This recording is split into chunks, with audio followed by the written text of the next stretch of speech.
Znowu widzimy się z Marcinem Drogomireckim i rozmawiamy o rynku nieruchomości w Polsce i muszę powiedzieć, że od naszej ostatniego spotkania, Marcinie, zaszło dużo zmian, a nawet więcej. Nie tak dawno prezentowałem Wam audycję, link na dole i też link do takich wykresów na podstawie danych NBP, gdzie z 17 miast braliśmy średnie ceny mieszkań, ceny 1 metra kwadratowego mieszkań oraz indeksy tych cen w miastach Polski. I też powiedziałem wtedy, że jest to oczywiście za trzeci kwartał 2023 i że część cen brane za trzeci kwartał to są oczywiście transakcje uzgadniane na rynku wtórnym w ostatnich miesiącach drugiego kwartału, bo przesunięcie między transakcjami jest zazwyczaj koło miesiąca. A w tej audycji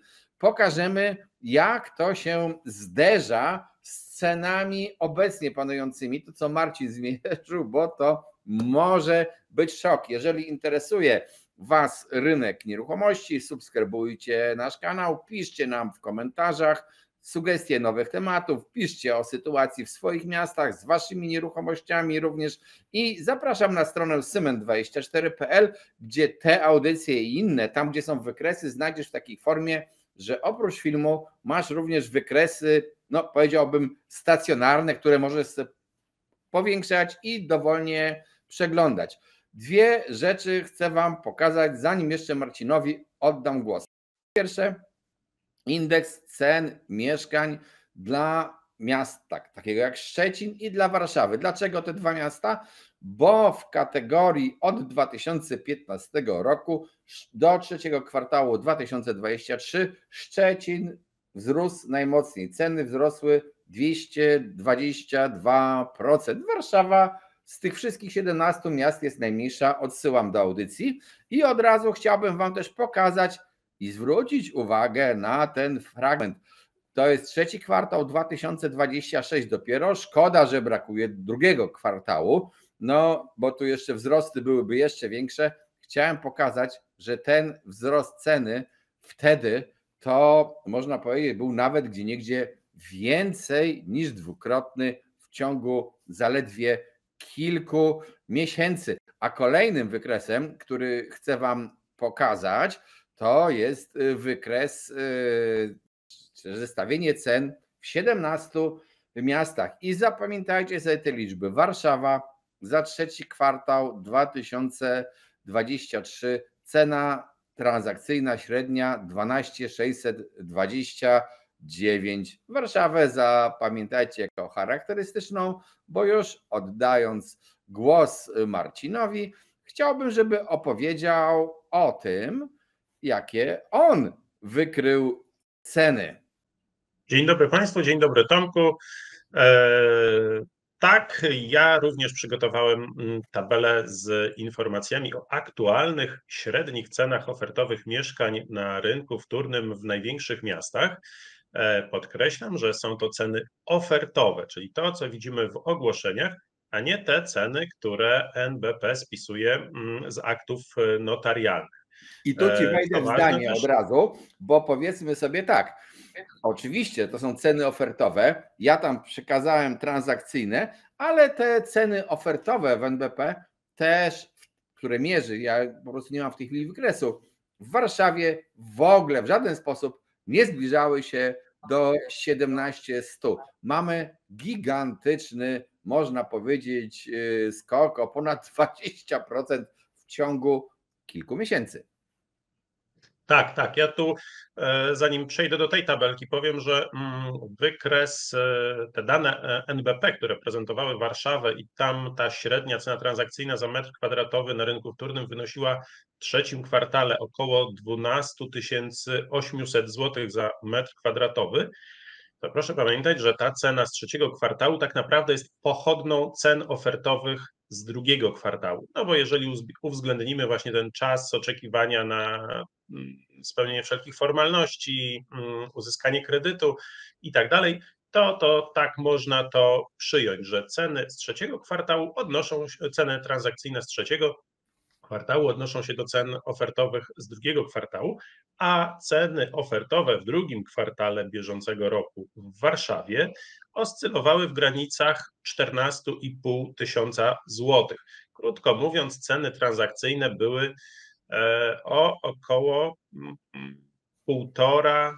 1500, 1700 zł średnio niższe od cen ofertowych w przeliczeniu na metr kwadratowy.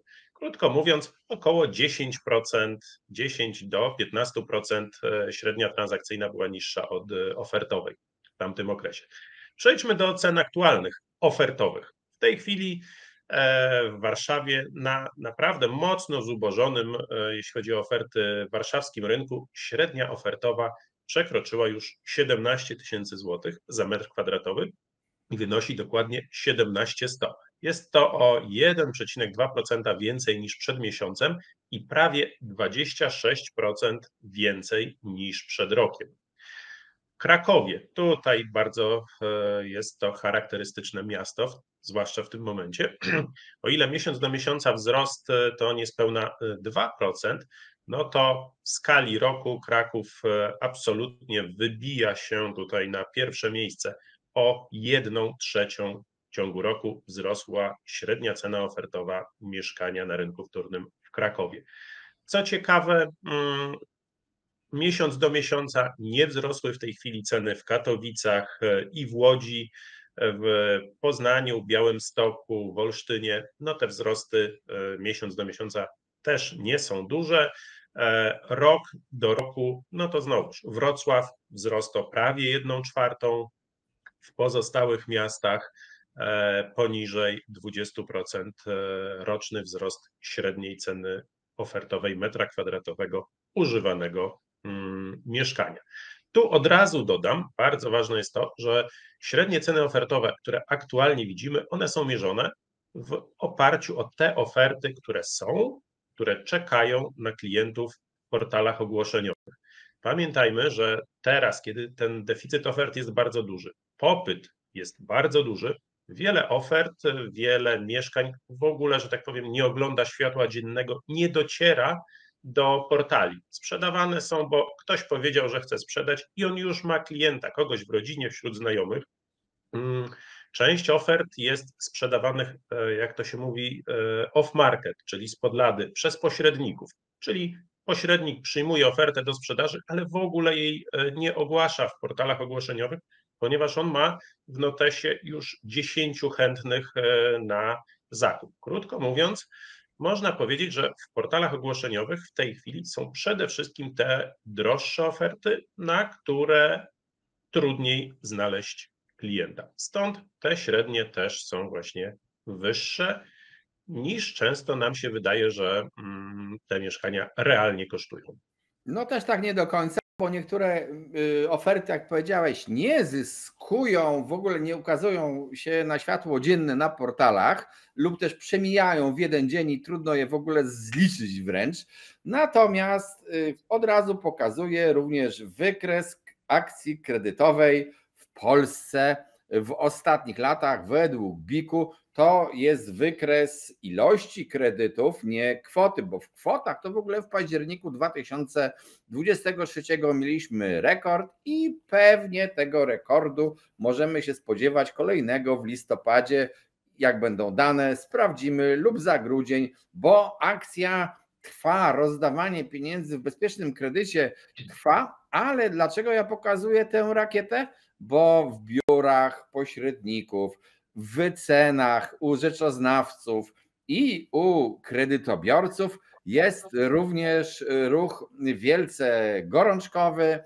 Ludzie boją się tego, że pieniądze na bezpieczny kredyt się skończą. Przepraszam bardzo za to, że tutaj niewiele możecie zobaczyć, ale te dane zamieścimy na naszej stronie Symon24 dokładniejsze. Nowy, stary rząd pana Morawieckiego zaproponował właśnie dopłatę i zwiększenie w zasadzie limitów finansowania z 941 milionów na 1,824 miliony na lata 2024-2023 i tak kolejnych limitów na ten bezpieczny kredyt, czyli w zasadzie atak tego kredytu trwa, tych pieniędzy, tego rozdawania pieniędzy trwa. A jeszcze raz wróćmy do tego wykresu. Z czego wynikał ten wzrost? Pamiętasz, Marcin? To była akcja kredytowa. Oczywiście tak i wielka wtedy popularność franka szwajcarskiego. Franka też, ale dawanie kredytów na 130% wartości nieruchomości. Tak było. I ten wzrost jeszcze jednocześnie spotkał się z sytuacją, tu brakuje, powiedziałem, lat poprzednich, bo od 2000 roku do 2024 to był taki zjazd cen, dołek i potem to odbicie, to tak naprawdę z małą podażą mieszkań. Deweloperzy w 2000 roku mieli nadmiar mieszkań, nikt ich nie chciał kupować, puste budynki stały, no i nic nie budowali. I jak wyleciały pieniądze na rynek, tanie, bo rynek pierwotny był pusty od ofert, no to tak się skończyło. Czy tam to coś przypomina? No tak, więc mamy dosypywanie pieniędzy na rynek, na którym też ofert brakuje. Tu jeszcze odnosząc się do tego obrazka, który pokazałeś z planami tego, jak mają wzrosnąć kwoty przeznaczone na dopłaty w ramach bezpiecznego kredytu 2%, powiedzmy sobie szczerze, że jest to decyzja obecnego, tymczasowego pseudorządu, która musi No zostać nie, no to nie jest uchwalona przez. pseudorząd, tylko to jest zainterweniuje. To jest rząd, który mamy legalnie i to jest rząd, Tak. który rządzi. Jest to nowy, stary rząd. Prawdopodobnie dojdzie zaraz nowy. To tak ja bardzo, jak wszyscy tak przypuszczam. Tak, tylko to jest skierowane przez rząd projekt ustawy do Sejmu i Senatu, w którym, jak wiemy, rząd większości przynajmniej na razie nie ma. No więc można założyć, że te plany zwiększenia środków na bezpieczny kredyt 2% nie ziszczą się. A No to i tutaj takie. znowu będę dyskutował. Pamiętaj, kto ma stworzyć tę nową władzę. W koalicji tej jest partia PO, która miała program kredytu 0% oraz partia PSL, która miała program kredytu 1,5%. Są te programy zapisane w tej umowie koalicyjnej. One zostały pominięte na szczęście, moim zdaniem na szczęście. Może niektórzy chcieliby te kredyty, no i teraz pytanie, co dalej, bo może to jest taki trochę gorący kartofel podrzucony. Wróćmy do udziału ofert kwalifikujących się do zakupu ze wsparciem obecnego kredytu 2% w miastach. Jak to wygląda? Tutaj zrobiłem takie zestawienie znowuż dla największych miast w Polsce, dla największych rynków i tu jak widać w ciągu zaledwie kilku miesięcy, czyli od sierpnia tego roku, no ta udział ofert, które kwalifikują się do zakupu ze wsparciem kredytem, bezpiecznym kredytem 2%, bardzo spadł. O ile jeszcze w sierpniu ponad połowa mieszkań oferowanych do sprzedaży w Warszawie na rynku wtórnym mogła zostać kupiona ze wsparciem właśnie tym kredytem, o tyle teraz tych mieszkań jest zaledwie 40%. Jeżeli jeszcze do tego dodamy, że ogólna pula ofert sprzedaży mieszkań jest obecnie dużo mniejsza niż w sierpniu, no to się okaże, że tych ofert, które się do programu kwalifikują, jest naprawdę bardzo, bardzo mało. Stąd ci klienci, którzy jeszcze przed końcem roku chcą na ten program się załapać, no biegają w tej chwili, intensywnie szukają i można powiedzieć, ustawiają się w kolejki do tych mieszkań, które zostaną wystawione na sprzedaż, a mieszczą się właśnie w tym limicie. Także tu od razu podkreślę, że o ile standardowo czwarty kwartał na rynku sprzedaży mieszkań jest takim okresem, bym powiedział, wyciszania tego rynku, że już klienci, ci, którzy coś znaleźli, no to wiadomo, finalizują umowy, umawiają się do notariuszy na finalizowanie transakcji. O tyle ci, którzy myśleli o zakupie, zwykle właśnie w tej końcówce roku odpuszczają temat, tak? Zajmują się innymi sprawami, prezentami, karpiem, choinką, mikołajkami, sprzątaniem dotychczasowego mieszkania. O tyle w tym roku sytuacja jest zupełnie inna, absolutnie na rynku sprzedaży mieszkań nie widać zastoju, nie widać wytchnienia. Ta świadomość, że bezpieczny kredyt 2% może zostać zatrzymany, zawieszony, jakkolwiek by tego nie nazwać, powoduje, że ci, którzy chcą jeszcze z niego skorzystać, no stają na głowie, żeby coś w tej chwili znaleźć i kupić i zdążyć ze złożeniem wniosku kredytowego. Dwie rzeczy, które chciałem tutaj poruszyć, to pierwsza to jest taka krótka uwaga. Jeżeli przyjmiemy, że w Warszawie ta cena mieszkania średnia wynosi 17 tysięcy złotych, tam wyższą podawałeś, ale niech będzie 17 tysięcy, i to dzieląc ten maksymalny kredyt przez 17 tysięcy, to jest raptem chyba 47 metrów. Ustawa Bezpieczny Kredyt ma w sobie bezpieczniki i po pierwsze ona zakłada, że 841 milionów może być wydane w latach 2023 i 2024 na dopłaty do tych kredytów. Ale bezpiecznik polega na tym, że jeżeli dopłaty w umowach zarezerwowanych wynosiłyby już 846 i bodajże 90 miliona, jeżeli dobrze pamiętam, 90% tamtej kwoty, to jest wstrzymywane przyjmowanie nowych wniosków. Problem taki jest, że to zliczanie i te kwoty będą możliwe dopiero w drugim tygodniu stycznia 2024, a to, co się dzieje w 2023, to jest hulaj dusza, piekła nie ma i wszyscy się obawiają, po pierwsze, że ten limit zostanie już przekroczony, ten bufor bezpieczeństwa zostanie osiągnięty i po prostu zostanie wyłączona akcja kredytowa, czy też zatrzymana zgodnie z tą ustawą. Ona potem będzie mogła na przykład odżyć sobie w 2025, a może jak się okaże, jakąś może jeszcze część pieniędzy na 2024 zostanie, ale wśród ludzi strach jest. Dlatego teraz jest taki ogromny szturm na te mieszkania i ludzie niektórzy chcą te mieszkania, no powiedziałbym jeszcze gorączkowo kupić, jeżeli zaspali po prostu. Jeżeli zapomnieli, no to chcą je kupić. No i wybór, jak widać, w tej Warszawie mają coraz mniejszy. Tak, ja dodam jeszcze, że w tej chwili, to wspominałeś o dwupokojowym mieszkaniu w Warszawie. Średnia cena mieszkania dwupokojowego w Warszawie to w tej chwili 762 tysiące złotych. To nasi widzowie z innych, mniejszych miast, jeżeli zderzą tę kwotę z cenami u siebie, no, mogą być niemalże wstrząśnięci, no bo są miasta, gdzie nawet czteropokojowe mieszkanie można kupić za mniej niż 500 000 złotych, prawda? Więc te dysproporcje cenowe w odniesieniu do Warszawy są ogromne. I tu jeszcze schowałeś tę tabelkę, ale chciałbym dodać, no w Łodzi niezmiennie ponad 90% ofert sprzedaży mieszkań kwalifikuje się do zakupu z bezpiecznym kredytem.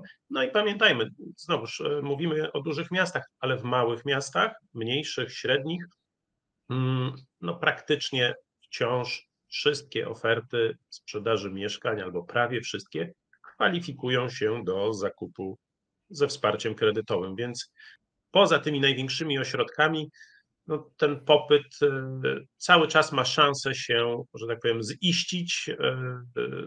Można kupować mieszkania, bo one tam wciąż do tego programu kwalifikują się. W Warszawie staje się to już, czy w Krakowie, problematyczne. Przy okazji chciałem wrócić, Marcin powiedział o tej Łodzi, którą mamy tutaj, ale proszę, to jest liczone od 2015 roku. Ceny transakcyjne do trzeciego kwartału 2023 wzrost 200%, w Warszawie tylko 171%, ale pamiętajcie, to jest procentowy wzrost, bo ceny w tej Łodzi nadal są niższe i Łódź jest takim miastem, gdzie jest w tej chwili ogromna w sumie podaż mieszkań, też bardzo duża nadpodaż mieszkań na wynajem. Jak zwrócimy zresztą uwagę na tę tabelę, to zobaczycie, że często w takich mniejszych miastach są dość duże wzrosty. Weźmy Zieloną Górę, 220%. Po prostu dlaczego? Dlatego, że tam te ceny były niskie. Faktycznie program Bezpieczny Kredyt, trzeba mu oddać, zainteresował dużą liczbę nabywców, ale też widziałem wywiad z panem profesorem Zbiku, który mówił, że zbadał punkty scoringowe kredytobiorców, przyjrzał się tym scoringom BIK-owskim i ci, którzy dostawali bezpieczny kredyt, to nawet mieli lepszy scoring niż ci, co występują o zwykłe kredyty. Czyli to oznacza, że o ten bezpieczny kredyt oczywiście poszli ci, których byłoby stać na zwykły kredyt, no ale dlaczego mieli pójść po zwykły, jak mają tutaj znacznie tańszy? Wspomógł bezpieczny kredyt, wspomógł deweloperów, wspomógł banki, no i wszystkich zajmujących się obsługą tego rynku również, bo oni korzystają z tej wzmożonej ilości transakcji. I pytanie jest teraz, Marcin, no dobrze, warianty są 2, 3. Sejm zgadza się na te pieniądze uchwalone w tej ustawie, nieważne skąd je weźmie, zgodził się po prostu. Trzeci wariant, Sejm się nie zgadza, zostawia po staremu i tym razem naprawdę trzeci wariant, wprowadzany jest nowy kredyt 0% jako kalka kredytu, bezpieczny kredyt bez żadnych limitów. No i co ty wtedy sądzisz w tych 3 wariantach o rynku nieruchomości 2024? No to tak, jesteśmy w takim okresie, w którym przewidywanie przyszłości dla rynku nieruchomości jest ekstremalnie trudne, rzekłbym nawet niemalże niemożliwe. Dlatego, że no właśnie, nowa władza de facto jeszcze nie rządzi. Co z tych zapowiedzi, z tych programów, założeń zostanie wprowadzone i kiedy? Kompletnie nie wiemy. Czy bezpieczny kredyt 2% będzie kontynuowany? Jakie będą na niego środki? No właśnie, nie wiemy. No więc wszystko wskazuje na to, że nowy rok będzie nawet nie wiadomo, czy nowy rok, bo to nie wiadomo, kiedy ten jak gdyby jakiś punkt taki istotny się wydarzy. W każdym razie może być tak, że jeżeli ten kredyt zostanie zatrzymany, no to automatycznie mocno spadnie popyt na mieszkania. Z rynku odejdą ci, którzy chcieliby kupić, ale właśnie kwalifikowali się tylko do tego kredytu, do tego na normalnych rynkowych warunkach się nie kwalifikują, więc automatycznie popyt spadnie, no co najmniej myślę o kilkadziesiąt procent. Pamiętajmy, że w październiku prawie 60% udzielonych kredytów hipotecznych to były kredyty właśnie 2%, bezpieczny kredyt 2%. Do tego, jeżeli ta presja popytowa będzie mniejsza, to również ci, którzy kupowali w obawie, że zabraknie mieszkań, że zdrożeją, oni też już nie będą mieli takiego ciśnienia, żeby te mieszkania kupować. Krótko mówiąc, popyt zdecydowanie spadnie. Nie spodziewam się szybkiego odbudowania się podaży na rynku pierwotnym. Tu pamiętajmy, że ten proces inwestycyjny jest długi, zgody, decyzje, finansowanie i tak dalej. A poza tym pamiętajmy, zapał deweloperów w tej chwili do budowania nowych mieszkań ograniczony jest też tym, że oni nie wiedzą właśnie, czy za 1,5, za 2 lata będą chętni do ich kupowania. Jak ta sytuacja za te 2 lata będzie wyglądała po tym, co się działo przez ostatni, powiedzmy, rok nawet, tak? Jak będzie wyglądała inflacja, jakie będą stopy procentowe, no to wszystko w tej chwili jest jedną wielką niewiadomą. Pamiętajmy też, że po takim okresie wzmożonego popytu, no spora część tego popytu zostaje zaspokojona. To ja bym to porównał jak robimy wielkie zakupy przed świętami, to wiadomo, że po świętach nie rzucimy się w sklepie spożywczym na wędliny, nabiał i sery, bo jeszcze na pewno od świąt tego jedzenia w lodówce sporo zostało. Oczywiście trudno wprost porównywać produkty spożywcze z mieszkaniami i popyt na jedno i drugie, ale jednak jest tak, że jeżeli teraz duża część tych, którzy myśleli o zakupie mieszkania, ten swój cel zrealizuje, no to potem automatycznie ten popyt na rynku mieszkaniowym będzie mniejszy. Także krótko mówiąc, no wiele zależy od tego, jak będzie wyglądać, czy będzie kontynuowana ta oferta bezpiecznego kredytu 2%, ale też ważne jest to, jak będzie się kształtowała inflacja, bo od niej zależy oprocentowanie tych kredytów normalnych, rynkowych. według zapowiedzi ekonomistów ona może znowu pójść w górę, co spowoduje, że dostępność kredytów znowu będzie trochę mniejsza. Także ja się jednak spodziewam, że ten popyt wyhamuje, między innymi z tego powodu, że ceny wzrosły na tyle istotnie, że nawet biorąc bezpieczny kredyt, który jednak wydaje mi się, że nie będzie kontynuowany, no to nawet z tym bezpiecznym kredytem na tych największych rynkach no, można nie kupić takiego mieszkania, jakie jest naprawdę potrzebne, a kupowanie zamiast dwupokojowego kawalerki często nie ma sensu.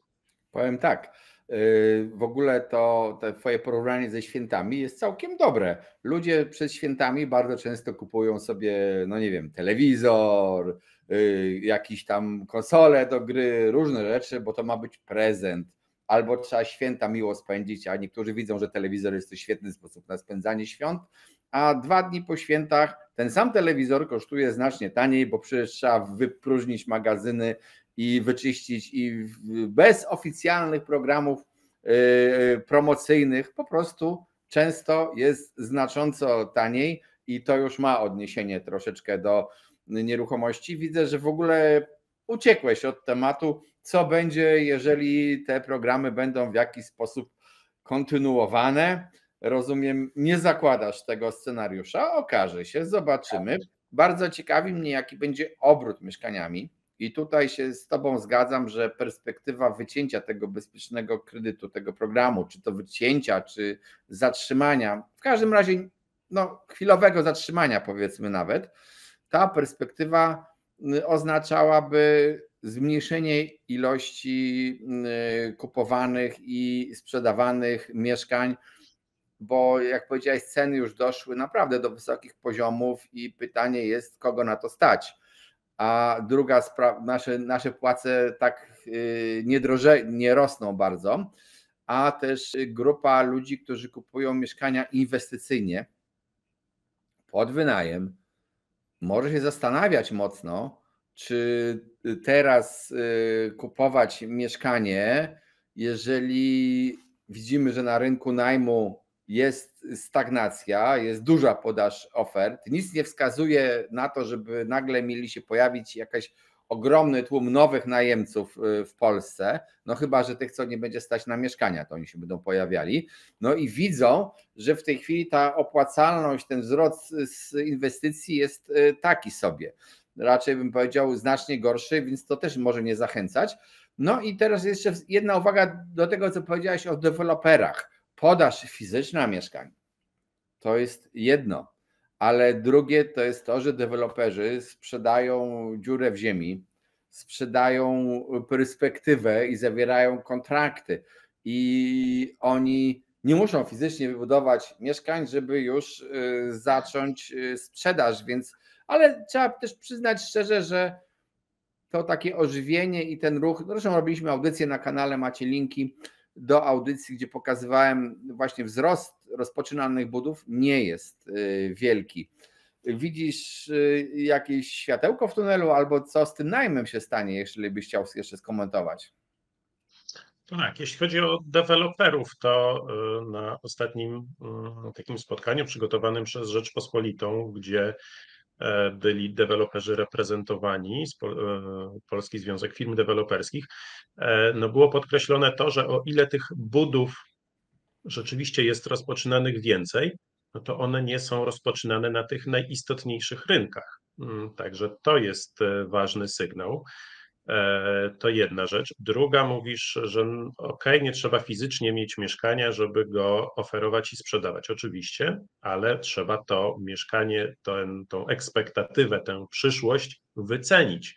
A dzisiaj naprawdę ciężko jest stwierdzić, ile powinno kosztować mieszkanie, które Kowalski odbierze za 2 lata. Oczywiście tą cenę w międzyczasie deweloper może modyfikować, zmieniać, ale jednak no, wydaje się, że mimo wszystko określenie tej ceny, jaka powinna być za 2 lata, dzisiaj jest albo trudne, albo ta wycena będzie taka, no, że naprawdę może być ciężko znaleźć klienta, który dzisiaj zgodzi się z taką ceną, która uwzględnia i inflację, i szereg innych ryzyk, które przez te 2 lata mogą wpłynąć na finalną cenę inwestycji. Jeśli pytasz o rynek najmu, no rzeczywiście w tej chwili jest w takim okresie flauty, bym to nazwał. Nie ma jakiejś fali popytowej, absolutnie. Jest mocno, stabilnie. Ciekawostką jest to, że jeżeli się przyjrzymy części ogłoszeń sprzedaży mieszkań, które pojawiają się w portalach, to zobaczymy, że część z nich jest właśnie po jakimś okresie wynajmowania. Krótko mówiąc, że są już właściciele mieszkań dotychczas wynajmowanych, którzy decydują się te mieszkania sprzedać. Trudno powiedzieć, co jest ich motywacją, ale można zacząć przypuszczać, że już pojawiają się na sprzedaż te mieszkania, na które po prostu nie ma chętnych do wynajęcia.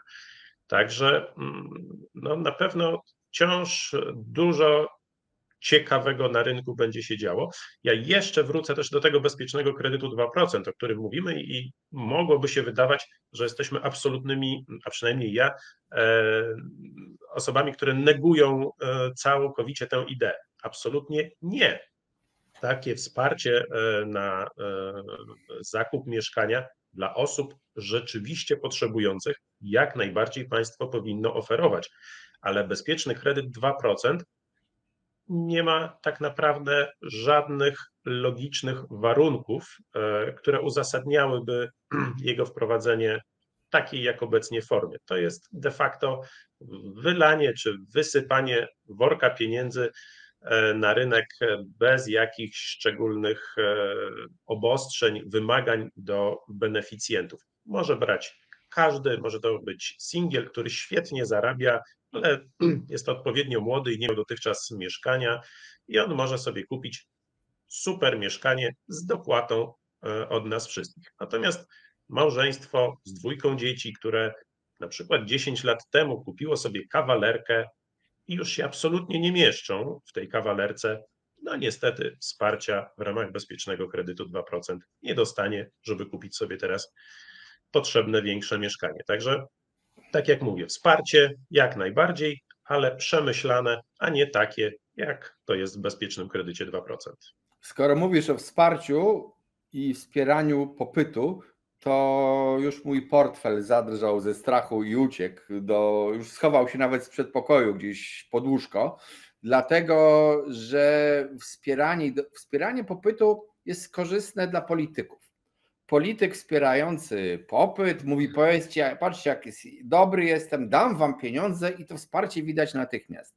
Dużo większą sztuką jest zrobić to, co należy zrobić, czyli wesprzeć podaż, spowodować, że tych mieszkań jest więcej z różnych powodów, w różnych formach, czy to komunalnych, czy spółdzielczych, czy też po prostu poprzez ułatwienie przepisów pozwalających na łatwiejszy obrót ziemi, na dostęp do ziemi. Dzisiaj deweloperzy, część z nich dławi się z brakiem dostępu, dlatego też, że część z nich znowu nagromadziła takie banki ziemi, że może przez ileś lat nie budować i na tych ziemiach nie budować, bo im ten obecny system na to, powiedziałbym, przyzwala podatkowy, to ich nic nie kosztuje, że oni mrożą ziemię, za to inni nie mają dostępu, a oni może tam zaczną za ileś lat budować.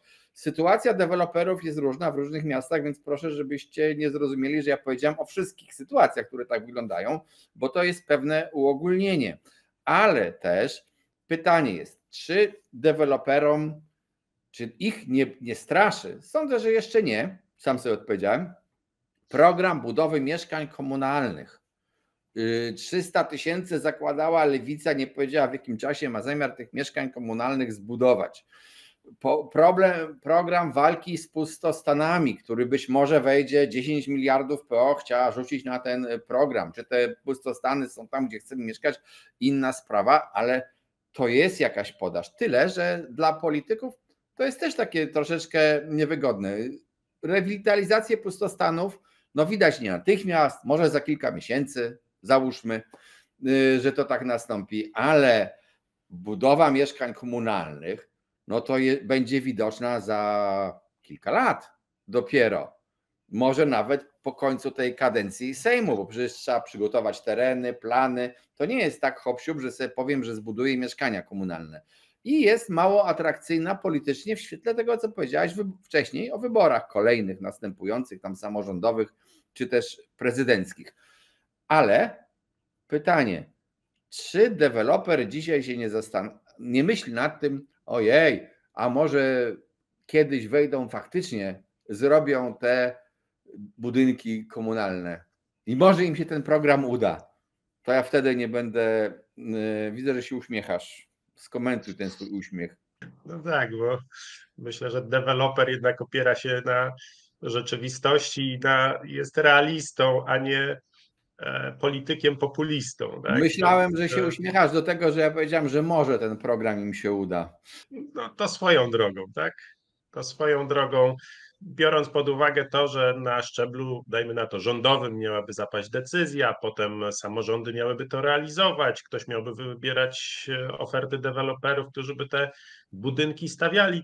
To jest tak długa droga i tak długi proces. Wykonawców, nie deweloperów. Nie deweloperów. Tutaj jest interes, że po co ma to deweloper budować? Od budowania jest generalny wykonawca, który zatrudnia tamtych wszystkich. No krótko mówiąc, ten proces jest długi i tam w tylu miejscach on się może, że tak powiem, potknąć, wydłużyć, gdzieś coś zdefraudować. No, jakoś trochę żyję na tym świecie, w naszym kraju i póki co nie wierzę w możliwość powodzenia tego projektu. Ale może jestem urodzonym sceptykiem, nie wiem. Zobaczymy. Ja nie mówię nie, zawsze ja jestem optymistą i wierzę, że ludziom trzeba dawać szansę i może oni faktycznie te mieszkania komunalne wybudują. Jeżeli wybudowaliby w dużej ilości, no to faktycznie można powiedzieć presja na kupowanie mieszkań by jakaś gdzieś tam w odległej przyszłości zmalała, ale to już teraz byśmy weszli w sprawy demografii, innych przyszłości bardzo odległej. 2024 ja widzę jako rok raczej bardziej spokojnego rynku, trochę zastoju. Nie, wróćmy to. 2024 rok pod warunkiem, że nie będzie bezpiecznego kredytu ani żadnego podobnego programu, ja widzę jako rok zastoju, rok spokoju i teraz to nerwowe wykupowanie widzę, ale czy nie będzie takiego programu, czy nie będzie kontynuowane dawanie pieniędzy popytowi, tego nie wiemy, bo tak jak powiedziałeś, zgadzam się z Tobą, zupełnie nie wiemy, jaki będzie pomysł nowego rządu, bo on dopiero musi się stworzyć, muszą ustalić personalia, muszą zbudować, usiąść w tych urzędach, popatrzeć się, co jest i nie pokłócić jeszcze w międzyczasie, co jest też ważne. No cóż, proszę Państwa, jeżeli interesuje Was rynek nieruchomości, zapraszam do subskrybowania tego kanału. O zmianach w prawie będzie się sporo działo prawdopodobnie niedługo w prawie związanym z nieruchomościami. O tym, jak wyglądają trendy, również tutaj rozmawiamy. Oczekuję od Was propozycji w komentarzach napisanych nowych tematów. No i cóż, trzymajcie się. Do widzenia.